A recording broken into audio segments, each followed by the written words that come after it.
I have finished Role Model, which is another book in the Game Changers series by Rachel Reid, the same series of Heated Rivalry and The Long Game. This book took me barely over a day to read. I bulldozed through this 330-something page book and I loved it. So I'm going to go into a book review for this story, and the beginning is going to be spoiler-free. The vast majority of this is going to be spoiler-free. At the end, I will comment on specific scenes that I don't think are going to be super spoilery, but I will say that I'm giving specific examples at that point in time. So for those who don't want any spoilers, I'll let you know.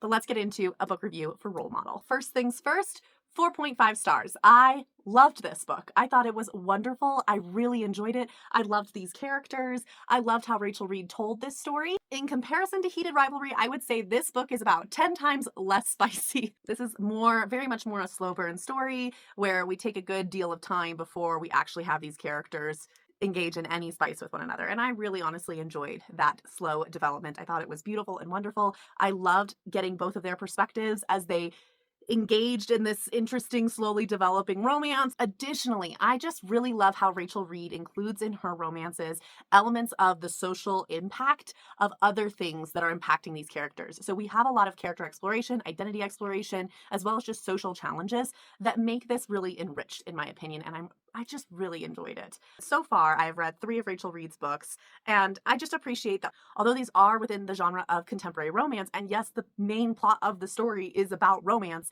it's also so much more nuanced because it's a gay romance, because it's in a heteronormative world of the NHL, because those factors alone just add so many layers to this story that I just really appreciate. A lot of times, and a big reason why contemporary romance has just not been my genre, has been because the books I've read really make it so that the romance takes center stage as like the main conflict.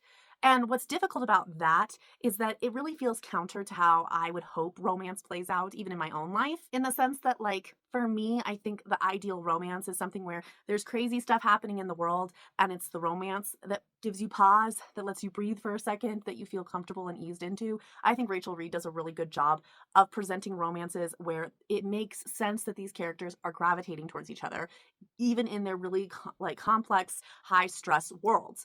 It enriches the story because instead of the drama being the romance, the drama is the social stuff in the world. It's other issues, other things going on, and the romance is really just this slowly developing soft spot of their lives that they feel good in. Even if there's confusion and uncertainty and all that, it still feels good, as a developing relationship should. I feel like, especially because I have young siblings who are in high school, watching really young romance play out in those settings, it really is just like extremely stressful. And I've seen this numerous times where the assumption that in order for it to be love, there has to be passion. And in order for there to be passion, there has to be energy. And in order for there to be energy, there has to be a spark of like action that is actually stress, if that makes sense. So instead of a relationship being comforting and calm and stable and reliable, a lot of people I've seen gravitate towards chaotic, unstable, toxic relationships because they seem passionate. They seem like they're full of love because there's so much angst and there's so much confusion and there's so much uncertainty and there's so much like high energy, high emotion that it seems like it's passion when really it's chaos. Where it feels like it's love, but really you're driving yourself insane. I don't know. I feel like the best romances that I read don't lend to that. They really are relationships where these two characters are coming together because they're the ones that bring each other peace and calm in the storm of whatever storm is happening in their lives. They're experiencing it together. They might have challenges in it together, but there's a sense of peace that comes from being with one another that just makes it obvious that they're compatible. And I just love that Rachel Reid really, at least so far in the 3 books I've read from her, really does that well. And it makes me believe these romances and believe these love stories and buy into them actually liking each other and caring about each other and wanting to be with each other. And so I just think there's so much value to that. There are multiple sex scenes in this book. Like I said, a lot less than Heated Rivalry, much less spicy, but at the same time, the sex scenes are from start to finish the whole way through. So, and they're full sex scenes. So keep that in mind. I have no guess how I would rank. I just have not yet decided how I would rank spice levels at all. So I'm just letting you know the facts and then you can decide how you want to go about that.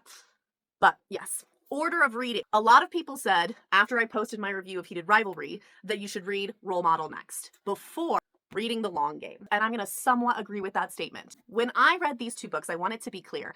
I really wasn't into contemporary romance at all. This was my one shot in the dark saying, okay, I will give gay contemporary romance a try, but genuinely I had no interest in romance books at all. I loved these. But I want to preface, while I was reading this, I was like, wow, I really enjoyed this. This is really good. I'm having a great time. I'm loving this book. And I got to the end and I was like, I don't know if Rachel Reid can pull this off again. This was pretty amazing. I don't know if she can do it again. And then I read The Long Game, and yes, she can. So for me, it was necessary for me to just read these two books first, to be completely honest, because I wasn't sure if I wanted to continue with Rachel Reid, especially since this isn't a genre I regularly gravitate towards. So I am not displeased with the fact that I read these two books first. I think that was the right choice for me. However, for individuals who are already into contemporary romance, already like gay contemporary romance, yes, if you're already kind of sure you want to read this, do read Role Model after Heated Rivalry. I agree that it fits beautifully like this. That if Role Model's read in the middle, you'll get the most out of The Long Game, and this is a really good way to read these three. Honestly, all three of these books have really gotten me into loving Rachel Reid. I have decided to just buy the whole series. I'm totally reading them out of order as a result for the first time read through, but it was necessary in order for me to even want to start this series. So I'm really loving it. The next one I'm going to read is Game Changers, which is the first book, but this is going to be down the line a little bit because even though I've been loving these books, I'm really feeling I need a change for a little bit and I kind of want to go into sci-fi again. So this is the next one I'm going to read, Recursion. I am going to get to Game Changers and I'm excited for it when I do.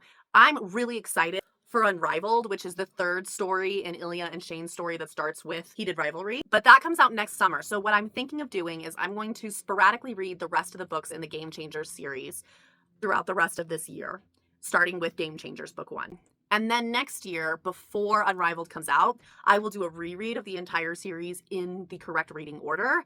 And I think that'll be a nice way for me to like experience the whole series again before reading Unrivaled, which is what I would want to do anyways, but then also get the benefit of like getting little dips of Rachel Reid throughout the rest of this year because I think it'll be nice. I've got so many very large, hundreds and hundreds of pages long books coming up, including the Stormlight Archive with Brandon Sanderson. I have a feeling like during all of these very long books, at some point when I finish them, I'm going to want just like a day to read something sweet.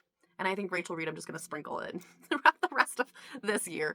I think that is probably where that's going to go. So as I said, if you have no certainty about whether or not you really want to start a contemporary romance or a gay contemporary romance, I would start with Heated Rivalry. I think it's a good place to start because this is so good. Just know it's super spicy.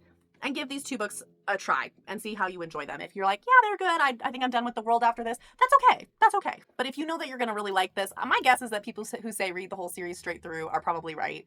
And you probably should do that. But if you don't want to read all 6 books and you're good with just 3, start with Heated Rivalry. Role Model is ideal in between, and then finish with Long Game because there's more to this that expands off of what happens in Role Model. And these 2 books do happen simultaneously. But I was getting to the end of Role Model and I was like, wait, what about there's more in this? Like what comes after, and I was like, wait, I want to read it again. So like, yeah, it's just it's a beautiful fun time. Loved this. I think out of these 3 books, I gave Heated Rivalry and The Long Game each 4 stars, and I said Role Model was 4.5 stars. That doesn't mean that I liked Role Model better. I actually just feel a lot of love for all 3 of these books. I think what Role Model does for me, because it's the 3rd book and because I'm just kind of falling more and more in love with Rachel Reid's writing, is I'm just coming to like everything even more and more.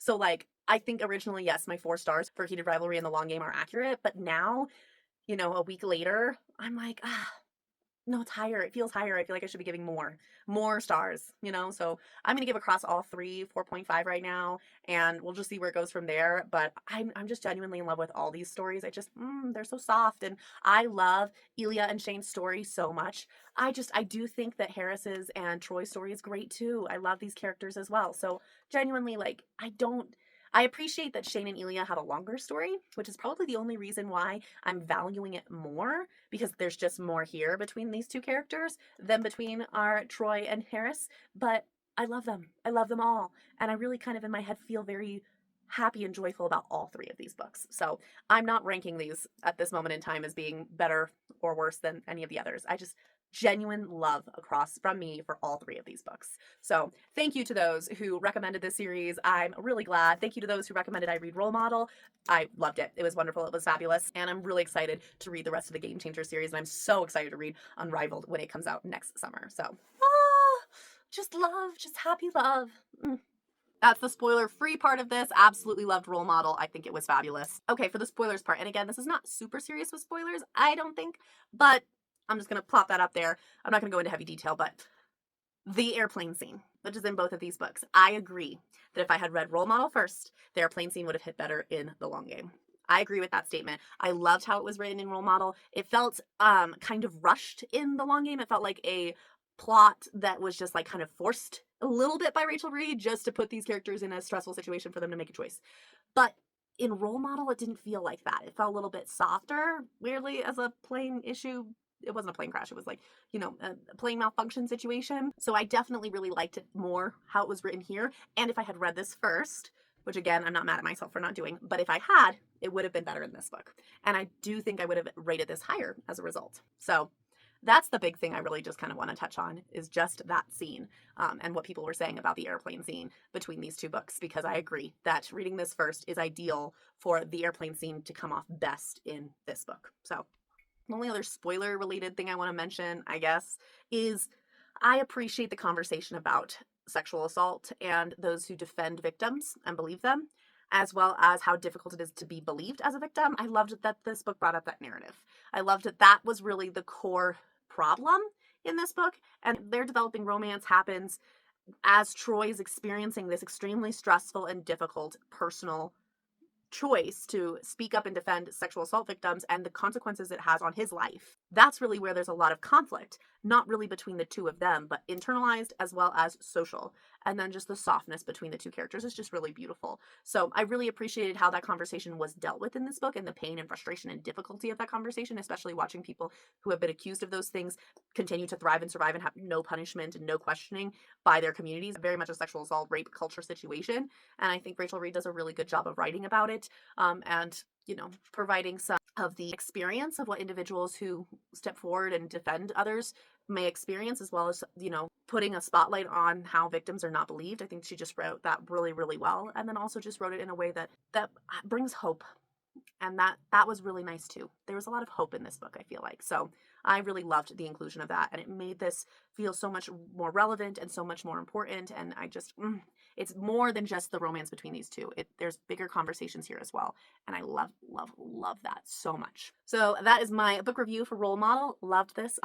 Chef's kiss. Next up is Sci-Fi with Recursion. I'm thrilled to read this. So curious if this actually holds up better than Dark Matter, because a lot of people liked this more, and so I'm really curious if I'm going to feel the same way. So stay tuned for this book review. Keep reading what you love, and I will see you next time.